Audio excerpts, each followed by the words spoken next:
Hello আসসালামু আলাইকুম guys, is mister Abu Saeed এবং আমরা আছি সাথে ওই যে মোটরসাইকেলে যাচ্ছে ভাই ব্রাদার সবাই মিলে এক ভ্যানে। কয়জন আছে?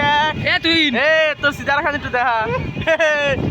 এক দুই, এই যে একজনের কোলে আরেকজন, এই যে রাজি, এই যে ইব্রাহিম। এই যে এখন আমরা আছি রাখালগাছি সিএমবি থেকে রাখালগাছি রাস্তার ভিতরে দেখতে পাচ্ছেন। এই যে সবাই থাকো, এই পিছে থাকা, পিছে থাকা। এই দেখেন, এই যে রাখালগাছি টু সিএমবি রাস্তার ভিতরে আছি, ভ্যান ভর্তি। আমরা ভ্যানে প্রায় 6 জন মানুষ আছে এবং মোটরসাইকেলে গেছে 3 জন। এই 9 জন মানুষ যাচ্ছি মিষ্টি খাইতে এবং মিষ্টি দেখা হবে ইব্রাহিম। ঠিক আছে, ওই বন্ধু আজকে মিষ্টি খাওয়াবে, সেই জন্য এই ভ্যানেরা ঝামেলা করছে। যাই হোক, সেটা ম্যাটার না, ম্যাটার হচ্ছে যে আমরা মিষ্টি খেতে যাচ্ছি, এটাই বড় কথা। আপনারা দেখতে পাচ্ছেন রাস্তাটা। গাইস, আমাদের মাঝে মিষ্টি মিষ্টি চলে আসে। এই সর আমার গার্লফ্রেন্ড। তো গাইস দেখুন কিভাবে খাচ্ছে এরা, মনে হচ্ছে 10 দিন খাই না। তো দেখতে থাকুন। হ্যাঁ গাইস, আমাদের মিষ্টি খাওয়া শেষ। আমাদের সাথে আছে ইব্রাহিম।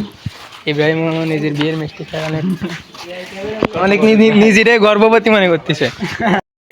মেহেদি কালকে চোখ অপারেশন করেছে, কিন্তু ভাগ্যবশত কষ্ট করে নিয়ে আই তার দুর্নি এড়ে নিছি, বোধ দুর্নি এড়ে নিছি, গার্লফ্রেন্ডের দুর্নি। আমি মিষ্টি পছন্দ করি না, তাই এটা নিছি। তো গাইস এখন আমরা বাসায় যাচ্ছি। তো আজ এই পর্যন্ত। ভিডিওটি ভালো লাগলে লাইক করুন, কমেন্ট করুন এবং সাবস্ক্রাইব করুন। আসসালামু আলাইকুম।